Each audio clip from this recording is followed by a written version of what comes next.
এটা এই জন্য বলা হয়েছে যে এখানে যাতে কোনো বিবাদ না। আলহামদুলিল্লাহ আমরা মুসলিম হিসেবে সবাই মুসলিম একে অপরের ভাই।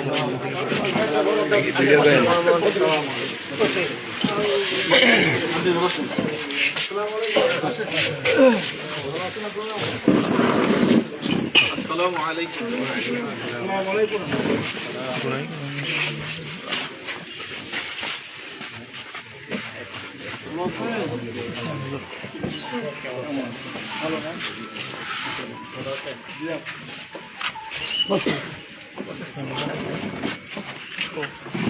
বসেন আপনাদের আমরা বসেন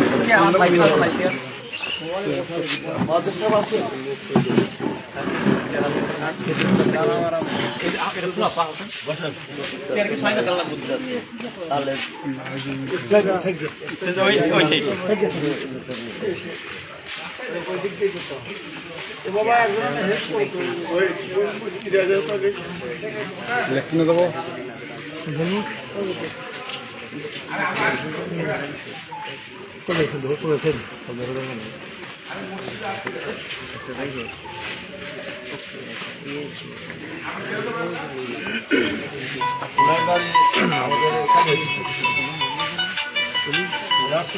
আমার ছাত্র আর ওনার মা ছিল আমার সহযোগী ওখানে পরিচয় ছিলেন আমরা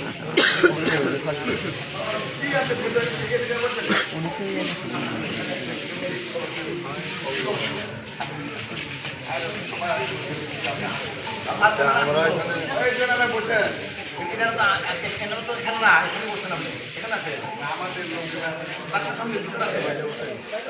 মামা না মামা ভালো আছেন? হ্যাঁ বুঝুন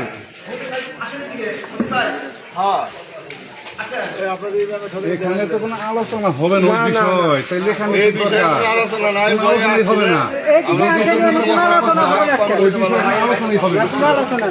আমাদের কাছে আমরা এখানে আসি করতে সমাধান দিয়ে দেবো, এখানে কোনো আলোচনা আপনারাই করবেন।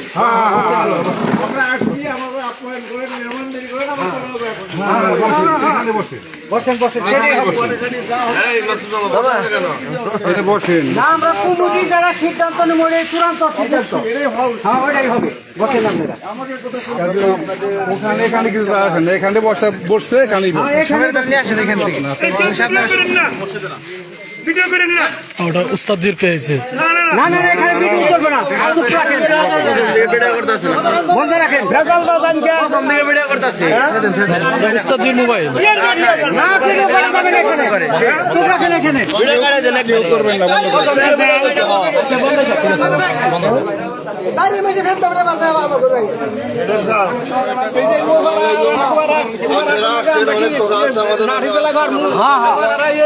আমরা খুশি হয়েছি, আপনি আসছেন, হেরাও আসছেন। আমরা সমাজবাসী একটা সিদ্ধান্ত আপনাদের দিয়ে দেবো, কারোর কোনো দোষারোপ করবো না, এতেও দুশ্মন আপনি সবাই বসেন।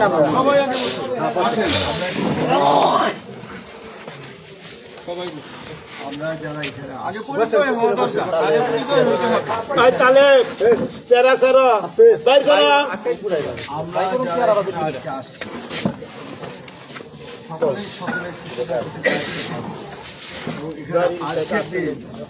ঈদের পরে এই আসার মতন পরিবেশ আমাদের নাই। 1 মাস আগে থেকে আমরা দাওয়াতটা পেয়েছি, বসেন না এখানে বসেন 1 মাস আগে থেকে দাওয়াতটা পেয়েছি যে এই জায়গাতে বিশেষ করে আমাকে আগে গ্রামের লোক হ্যাঁ বসেন আপনারা বসেন চেরা রানবেনি এই যে বসে রাখবেন গত বছর আগের বছরে মাহফিল করে গেছি, আপনাদের দাওয়াতে আমরা মাহফিল করে গেছি রাত 12টা পর্যন্ত ওয়াজ হয়েছে।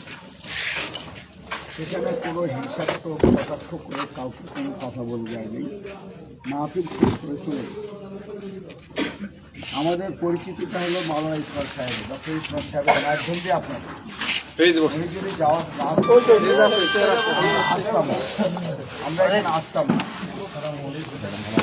কিন্তু আপনাদের পরিবেশে আমরা এসেছি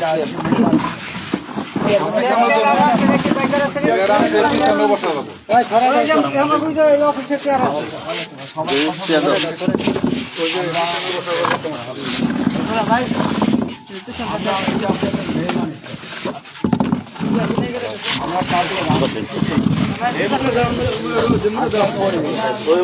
আমরা একটু জানতে পারলাম যে এই ব্যক্তি সমাজে কিছু ত্রুটি বিচ্ছুটা আমরা অনুভূতি শক্তিতে আমরা পেলাম। পাওয়ার পরে আমাদের বলার আগেই আমরা এক বাড়ি থেকে খাওয়া দাওয়া করে আসলাম। খাওয়া দাওয়া করে আসার পরে দেখি যে বেশ কিছু মুসল্লি আপনারা এখানে বসে আছেন। যা হোক মত বিনিময় হলো। মত বিনিময়ে আমরা বললাম যে আমরা কোনো ফেতনা ফাসাদ করতে আপনাদের কাছে আসছি, আমরা মেহমান হিসেবে আসছি। আবার মেহমান হিসেবে আপনারা মেহমানদারি করলে করবেন, নাহলে আমরা চলে যাব। তুই কথা কি ঠিক বলছি না বেশি? ঠিক আছে, ঠিক আছে। দোয়া নিয়ে কিছু কথা হলো ফজর সালাতের পরে, যে এটা নিয়ে বাড়াবাড়ি করা যাবে না। এটা জমিয়তের আমরা ছাত্র, ডক্টর বারী সাহেব থাকতে আমরা ছাত্র, এবং চাঁপাইনবাবগঞ্জের ইতিহাসে সবাই জানবেন বিজ্ঞ আলেম চাঁপাইনবাবগঞ্জ জন্ম নিয়েছেন। আজও পর্যন্ত বাংলার জমিনে এরকম আলেম কতজন হয়েছে তা বলতে পারবো না। যে ডক্টর বারী সাহেব বেঁচে থাকতে মাওলানা আহমদুল্লাহ সাইফুল হাদিস রহমানীকে 82 বছরে অন্ধ হয়ে গেছে, তাও তিনি ডক্টর সাহেব ছাড়েননি। মাওলানা আহমদুল্লাহ রহমানীকে এবং যারা আবদুল্লাহ আপনার আহমদ তিরশাদি, এরা সবাই কিন্তু আমরা ছাত্র। হ্যাঁ, আমিও ছাত্র। আব্দুল মালিক সাহেব উনিও ছাত্র। আমিও আহমদুল্লাহ রহমান।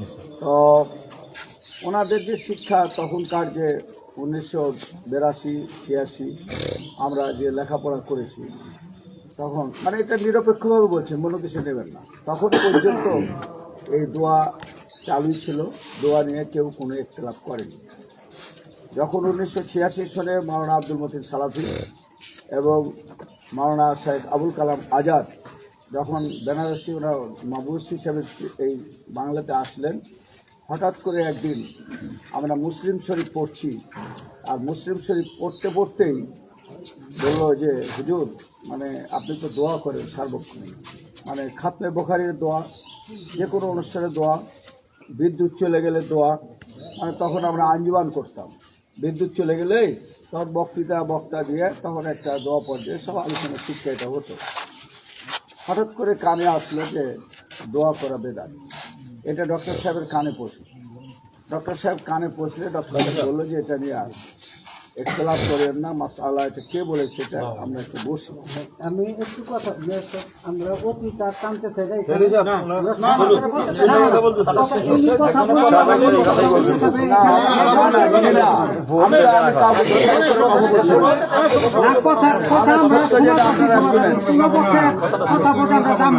ওই ভাগে যাবো না, এখানে আমরা যাবো না, ওই প্রসঙ্গটা আমরা টানবো না। আমরা তো সম্মানার্থে আমরা পুরো অনুরোধ করি, ওই প্রসঙ্গ আমরা টানবো না।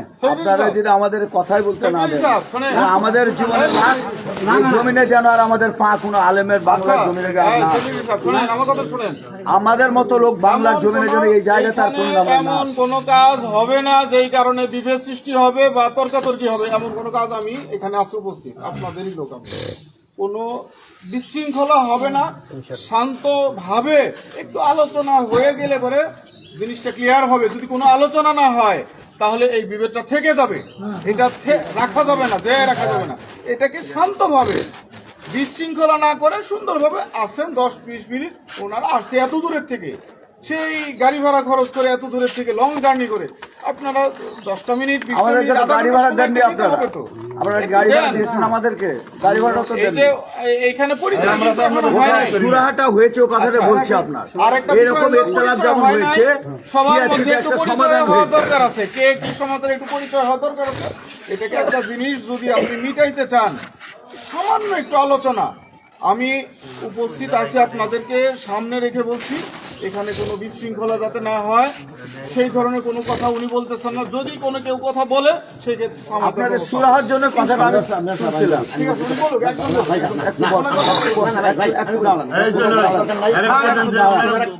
সেখানে বলতে দিব না, কথাটা কথা বলবো না। ইসমাইল সাহেব, আপনারা কথা বললেন না। আমরাও এখান থেকে চলে যাবো। আপনারা কথা বললেন না, আপনারা শোনেন। কথাটা হলো যে এটা আমরা আহলে হাদিস সমাজ, আমাদের শরীরে কিন্তু আহলে হাদিসের রক্ত। এটা মানবেন তো? আমরা সবাই আহলে হাদিসের রক্ত, আহলে হাদিস দাবি। এটা সবাই এটা মানবেন তো? এটা মানতে হবে, এটা আমাদের আলে হাদিস। ডক্টর বারি সাহেবের সাথে আসাদুল্লাহ গালিব সাহেবের যে বিভেদ সৃষ্টি হয়েছে, আজও পর্যন্ত কি সুরাহা করতে কেউ পেরেছে? পেরেছে কি? না আমরা আপনাকে প্রশ্ন করছি, পেরেছেন কি? না না না পারেননি। সুরাহা না হওয়াতে হয়েছে কি আহলে হাদিস সমাজ বিশাল ক্ষতিগ্রস্ত হয়েছে। এটা মানবেন? যেগুলো মসজিদে ছিল না সেগুলোর মসজিদের সূত্রপাত হয়েছে এই কাজ। কিন্তু ডক্টর সাহেব কিন্তু অন্যায় কিছু করে যাননি। ডক্টর সাহেব একটা রেজুলেশন করেছেন যে যেখানে দোয়া চালু আছে সেখানে বাধা দিবেন, আর যেখানে দোয়া চালু নাই সেখানে জোর করে দোয়া করবেন। এটা রেজুলেশন করা হয়েছে। যার মনে হবে দোয়া করবে, যার মনে হবে দোয়া করবে না, কিন্তু দোয়াকে বেদাত বলার কোনো সুযোগ নেই। এটা রেজুলেশন আছে। আপনাদের আহলে হাদিসের জন্মসূত্র যদি এটা আপনার ডক্টর সাহেব করে থাকেন, এই রেজুলেশনটা 1982 সনে আর কোনো ঝামেলা নেই। পরবর্তীতে এক একজন এক একভাবে এলেন, শিক্ষা চর্চা করছে, জ্ঞান চর্চা করছে, বিদ্যা বুদ্ধি অন্যরকম করছে। দেওয়ার পরে তারা এখন আমাদেরকে বিভ্রান্ত খুলে দিচ্ছে। হ্যাঁ, আমরা এখন ডক্টর সাহেবের আপনাদের ইমাম, ডক্টর সাহেব আপনাদের ইমাম, আমাদের ইমাম না। ডক্টর সাহেব কিন্তু আপনাদেরই ইমাম। কাজে উনি একটা সমস্যার সম্মুখীন হয়েছে, আমাদের কাছে বলেছে যে আপনারা আসলে, কারণ আমাদের একটা ইউনিটি আছে বাংলাদেশবাসী, যে যদি কোনো মসজিদে আহলে হাদিস সমাজের কোনো ফিতনা হয় আর আমাদেরকে যদি তারা প্রয়োজন মনে করে, তা আমরা ফিতনা নিরসনের জন্য যাহা যাহা করা দরকার, গন্ডগোল ফিতনা মারামারি কাটাকাটি করে না, আমাদের সুন্দরভাবে আলেম দিয়ে বসে আলেমের মাধ্যমে আমরা আপনারা কি দিবেন? একটা হাদিস পড়তে পারবেন না। আপনারা মসজিদের সভাপতি হয়েছেন, আপনারা মসজিদের সেক্রেটারি হয়েছেন, সূরা ফাতিহা পড়বার আপনাদের যোগ্যতা নাই, খালি ভুল ধরার যোগ্যতা আছে ইমামের। আপনাদের মনে কিছু নেবেন না, এটা আমারও যা আপনারা যা সকল মসজিদের এই যোগ্যতা হচ্ছে কি, যে খালি ইমামের ভুল ধরবেন আপনারা, কিন্তু হাদিস কোরআন ঘাটার মতো যুক্তি আপনার নাই। বাইরে থেকে আমাদের মতো বা আর কোনো মাওলানাকে নিয়ে এসে আপনারা বিবাদ বুঝে সকালবেলা করে চলে যাব, আপনারা সারা জীবন খালি বিবাদই করবেন। এটা আমরা করতে যাইতে চাই না। আমাদের মূল উদ্দেশ্য, আমরা আহলে হাদিস সমাজ, ভুল থাকতে পারে এটাকে সমাধান নিয়ে এসে আমাদের একটা সমঝোতার মাধ্যমে আসতে হবে। আমরা ওই জন্যই এসেছি, আমরা কিন্তু আপনাদের বিভেদ সৃষ্টি করার জন্য আসিনি। কিন্তু আপনারা যেভাবে গত রাত্রি থেকে আমাদের প্রতি ব্যবহার করেছেন, যে আলোচনাগুলো করেছেন, আমরা কিন্তু আপনাদেরকে একটাও জবাব দেব। আমরা সকালবেলা ফজরের নামাজে আমরা ডিসিশন রাত্রেই নিয়ে নিয়েছি যে আপনাদের যে মতভেদ সৃষ্টি হয়ে আছে, এই সুরাহা করবার যোগ্যতা আমাদের নাই। কারণ আপনারা 3 ভাগে ভাগ হয়ে আছেন, 1 ভাগ দোয়ার পক্ষে, আর 1 ভাগ দোয়ার বিপক্ষে, আর 1 ভাগ হচ্ছে কি যে ওরা লাগুক, আমরা খালি শুনবো। কি ভুল বলছি কি? আমি সাবেক মেয়র, আমি কিন্তু মানুষ চড়িয়ে আসছি। 450 কর্মকর্তা, ডিসি, এসপি, এমপি, সচিবালয়, উপর পর্যায়ে এমপি রহমতুল্লাহর কাছ থেকে বারে আমাদের কমিটি গেছে এর জন্য। এমপি রহমতুল্লাহ 5 বারের তিনি শেখ হাসিনার উপদেষ্টা। সেখানে আজকে কি আলেম আছে? সেখানে শহীদুল্লাহ খান মাদানী পর্যন্ত মাপ চেয়েছে, আব্দুল্লাহ ফারুকি পর্যন্ত আমাদের কাছে ক্ষমা চেয়েছে, যেটা ডিলিট করে দেন, এটা ভুল হয়েছে। যে আপনাকে এই কথাটা বিবাদ যদি আপনি নগরে না করতেন হতো না। শেষ পর্যন্ত বুকাবুকি মহানজা করে এমপি রহমতুল্লাহ শেষ করেছে।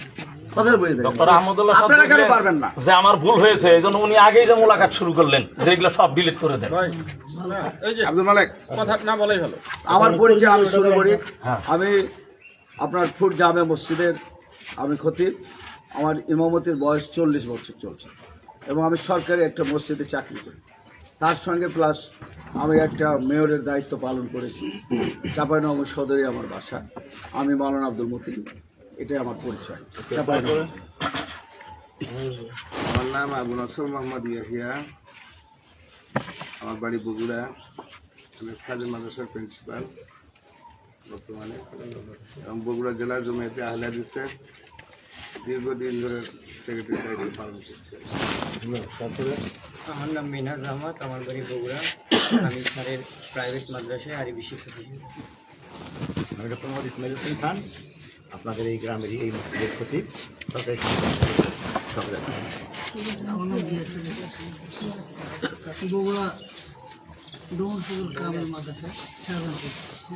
তারপরে আমি এই গ্রামেরই সন্তান, এই মসজিদ কমিটির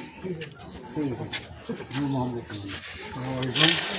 আমি গ্রামের সন্তান, আমি বর্তমানে কবরস্থানের সাথে মোহাম্মদ আক্তার হোসেন, আমার বাড়ি কালোহা, আমি কালোহা কবরস্থান কমিটির সভাপতি। মোহাম্মদ আব্দুল মালেক, গ্রাম হাতিবান্ধা, পোস্ট অফিস হাতিবান্ধা, থানা সখীপুর, জেলা টাঙ্গাইল। আমি বর্তমানে বড় জেটাইল দক্ষিণ ভাড়া মসজিদের খতিব এবং সাবেক মোহতামিম ইমাম ইবনে তাইমিয়া ক্যাডেট মাদ্রাসা, হাতিবান্ধা, সখীপুর, টাঙ্গাইল। আমি তো পার্শ্ববর্তী গ্রামের চামুরি, আমার বাড়ি দক্ষিণ চামুরি। মুসা গ্রাম কুকডহর। আসসালামু আলাইকুম, আমি আবু তালহা বাড্ডা মধ্যপাড়া বাড়ি আমাদের, আমি ব্যবসা করি। হাবিব বিন মোহাম্মদ, আমার বাড়ি আসসালামু আলাইকুম, আমার বাড়ি ধানগড়া। আমি এখান থেকে আসছি, শ্বশুর আসছিলাম, এখান থেকে এখানে আসছি। আপনার বাড়ি কোথায় বললেন? আপনার বাড়ি কোথায় বললেন? আসসালামু আলাইকুম, আমার নাম সাইদ, আমার বাড়ি কোথায়? এই কয় না, বললাম। এই বদলায়? কালিয়াতি? বললায়? তারপরে বললাম তো।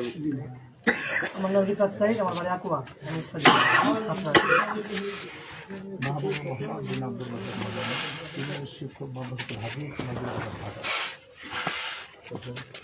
নাজিরা কোথায়?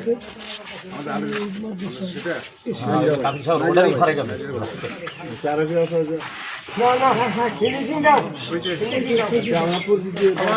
আমার পরিচয় তো কেউ নিলেন না। আপনার পরিচয় বলেন। আমি মোহাম্মদ আবুল খায়া, এই মসজিদের দফা সদস্য প্লাস আসসালামু আলাইকুম রহমতুল্লাহ। আমি মুফতি আব্দুর রহমান মাদানী। আমি টাঙ্গাইল জেলা খেলাফত মজলিসের শহর সভাপতি এবং কালীহাতি এলেঙ্গা পৌরসভার অধীনস্থ ফুলতলা গ্রাম, এখানে আমার জন্মস্থান। আমি ইত্তেহাদুল উলামা বাংলাদেশের কেন্দ্রীয় আমির সভাপতি। আর টাঙ্গাইলের এই টাঙ্গাইল 4 কালীহাতি আমাদের এই এলাকার আমি খেলাফত মজলিস থেকে এমপি পদপ্রার্থী ছিলাম। ঐক্য জোট 11 দলীয় ঐক্যের থেকে আব্দুর রাজ্জাক সাহেবকে দেওয়া হয়েছে। আমি আব্দুর রাজ্জাক সাহেবকে সমর্থন জানিয়েছি। আগামীতে ইনশাআল্লাহ তাআলা আপনাদের এবং আমাদের প্রত্যেকের সেবায় আমি নিয়োজিত থাকব আশা রাখি।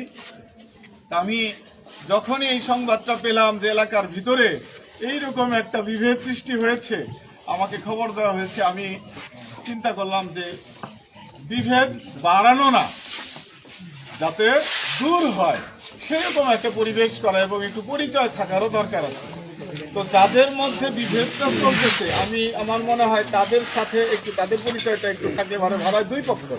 এটা আমার মনে হয় সবাই একটু দেখলো যে কাদের মধ্যে বিভেদটা, এবং আমরা এটা মিটিয়ে যাব। এটা কিন্তু এখানে কোনো ঝগড়া অথবা উচ্চবাচ্য হয় এইরকম কোনো কিছু হতে ইনশাআল্লাহ দেওয়া হবে না ইনশাআল্লাহ। আমরা কোনো বিষয়ে আলাপ না করে কথা না বলি। আপনারা আসছিলেন, আমাদের সবাই তো এত জ্ঞানী লোকজন আপনারা আসছেন।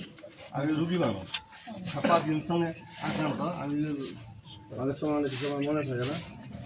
যাই হোক, আল্লাহ সব কিছু করাইছে, আল্লাহ আমাদের ক্ষতিতে রাখছে। আমি অসুস্থ হই না, অসুস্থ মানুষ, আমার জন্য দোয়া করবে। আর যে যার জন্য তাকে হয়েছে গেলে এটা কথা বলছি সবার মধ্যে, যে কোনো কারণে এগুলো কষ্ট হচ্ছে, সেটা এটা হচ্ছে। আমরা এটার আয়োজন এটার আগ্রহ না কিছু। তো আপনারা বলার ডেট দিচ্ছিলেন, সেখানে তারা আগ্রহ দেখায় না। এখানেও ডেট যে দিচ্ছেন এখানে হবে, এটাও আমরা জানি না, কর্তৃপক্ষ জানে না, অন্য মাধ্যমে হয়তো জানতে পারে, জানি। যাই হোক, আপনারা আসছেন, আপনারা কেউ মোবাইলে দিয়ে না, কেউ মোবাইলে দিয়ে না, আমার কর্তৃপক্ষের পারমিশন নেয়। যদি কখনো আল্লাহ হঠাৎ তাহলে আমরা এটা করতে পারবো বলে আশা রাখি। আসসালামু আলাইকুম। আজকের জন্য স্থগিত। স্থগিত হয়ে গেল এই পরিবেশে। আজকের জন্য হবে না, 6 জন্য হতে পারে, 1 বছর জন্য হতে পারে। সমাপ্তি। আমরা কোনো যে উচ্চ করে দিই। সর্বশেষ আপনার মাধ্যমে একটু বলতে চাই, মাহমুদ ভাই, বয়স অল্প, আপনি আমাদের নাজিরা বাজারে শিক্ষক। আলহামদুলিল্লাহ। আপনি এগুলো না জানে ফেসবুকে দিচ্ছেন কেন বাহার?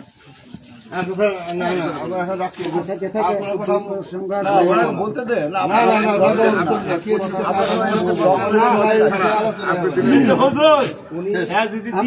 ক্ষমা চাচ্ছি এই বিষয়ে আপনার দিতে না না, আপনার পেজে তো দেখছি।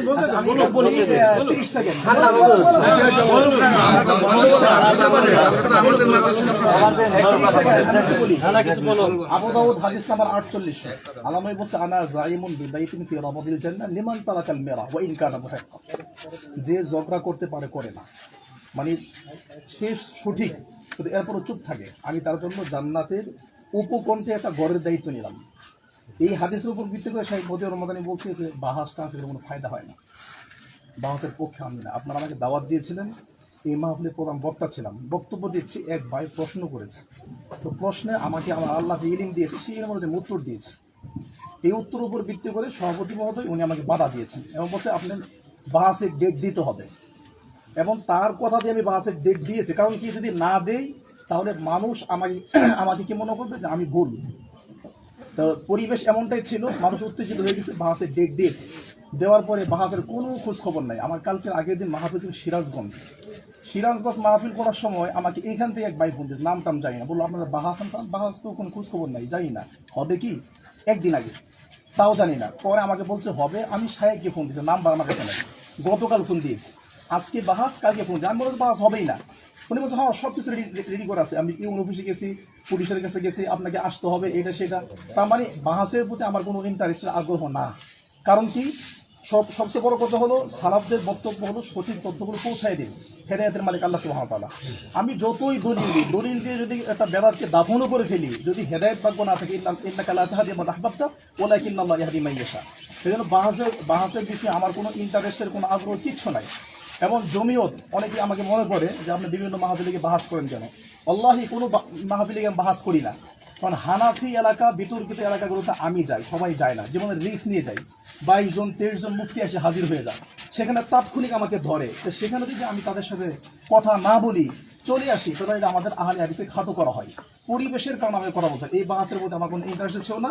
যেহেতু উনি ডেট নিয়েছেন, জানছি, কালকে জানার পরে আমি দিয়েছি যে হ্যাঁ যেহেতু উনি ডেট নিয়েছে, মানুষ আসবে, মানুষ দেখবে, এই জন্য দিয়েছি। আমার এটা এর জন্য আমি দায়ী না।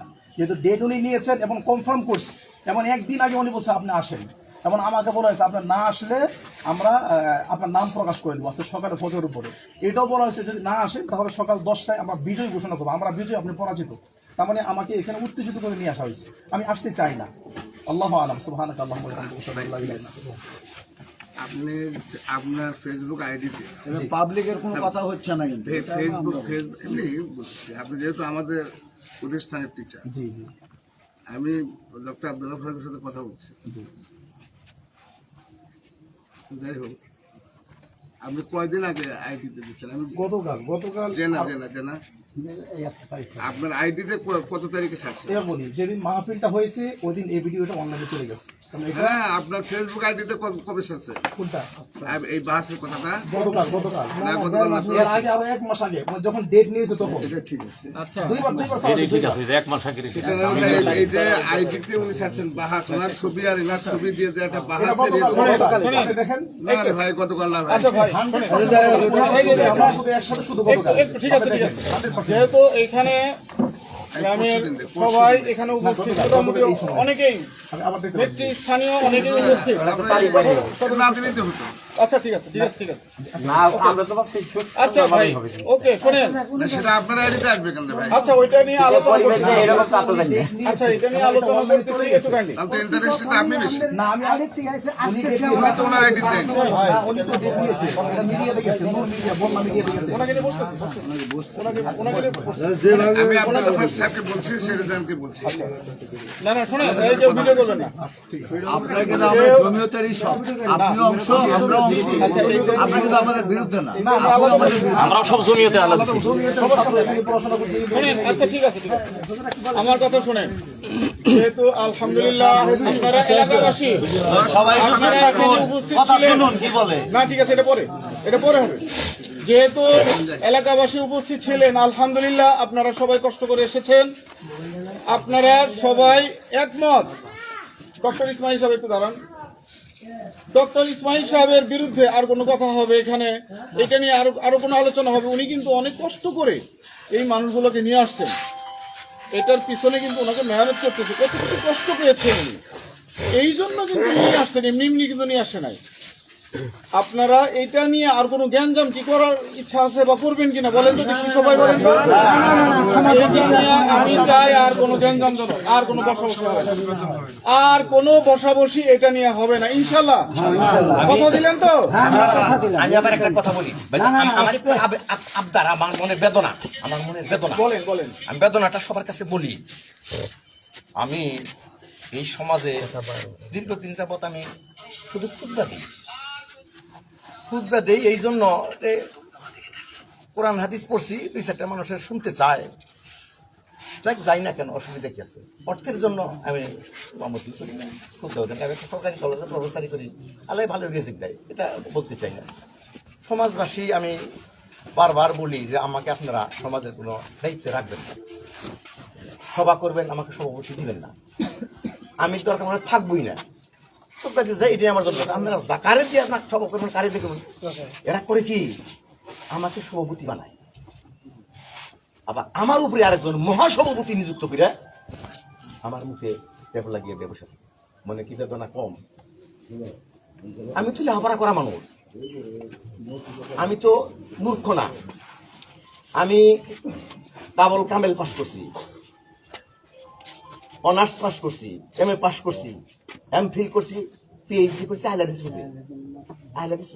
কি কেন আহলাদিস কাকে বলে খায়না মাথায় দেয় আহলাদিস অর্থাৎ ডক্টর কাকে বলে ডক্টর মানে ডাক্তার একই বানান DOCTOR ডক্টর বানানে কি এই বিষয়টার উপর কিন্তু আমি ডক্টরেট আহলাদিসের উপর আর আহলাদিসের আর যত যারা আছে এগুলো সব রুগী আমি মনে করি কেন আমার কাছে কেন আমার সার্টিফিকেট আছে এরকম কথা ঠিক আছে কিনা বানান ঠিক আছে আমার ঠিক আছে কিনা একই বানান আহলাদিস সম্পর্কে আহলাদিস কাকে বলে কি এটা আমি পিএইচডি করে আসলাম তারপরেও আমি আহলাদিস বুঝি না আমার উপর দিয়া যেই লোক ফেল ফাইল মুফুল চিনে না সেই লোককে আমার উপর দিয়ে সভাপতি বানিয়ে আর মহাসভাপতি বানিয়ে আমার মুখে ট্যাপ লাগিয়ে দেবো সাথে ট্যাপ লাগিয়ে দেবো আজকে থেকে সমাজবাসীর কাছে আমি ক্ষমা চাই আর জানি জীবনে আমি কোনদিন আপনাদের সমাজের মসজিদে খুতবা দিতে আসি না আল্লাহ রাস্তা আমাকে মাফ করে দিবেন বহুদিন আপনাদের বিরক্ত করছি এই সমাজের এক শ্রেণীর মানুষ তারা ওই সৌদি আরবে চাকরি করে ওখানে চাকরি করে ওখানে বসে বসে দোয়া করে আল্লাহ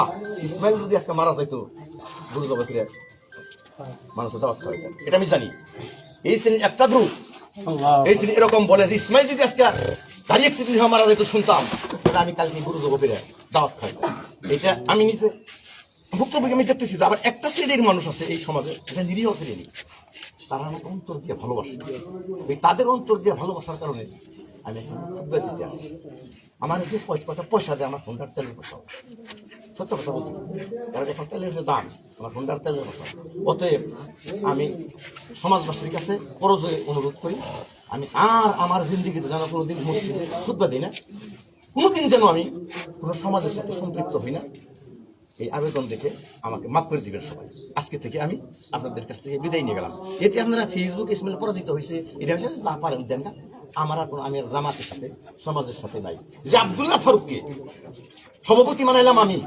আব্দুল্লাহ ফারুককে সভাপতি বানার জন্য 1 সপ্তাহ আমি মামুন মাদানি ঢাকাতে অবস্থান করছি আব্দুর রহমতুল্লাহর কাছে গেছি ডক্টর লুইসের কাছে গেছি তারপরে আইজিবি রুহুল আমিনের কাছে গেছি সারা উত্তরবঙ্গের 16 ডিস্ট্রিক্টের আলেমের পক্ষ থেকে ডক্টর আব্দুল্লাহ ফারুককে সভাপতির জন্য দরখাস্ত কইরা 16 ডিস্ট্রিক্টের পক্ষে ডক্টর ইসমাইল হোসেন খান এই নাম দিয়ে দরখাস্ত করেছিলেন না ভাইজান?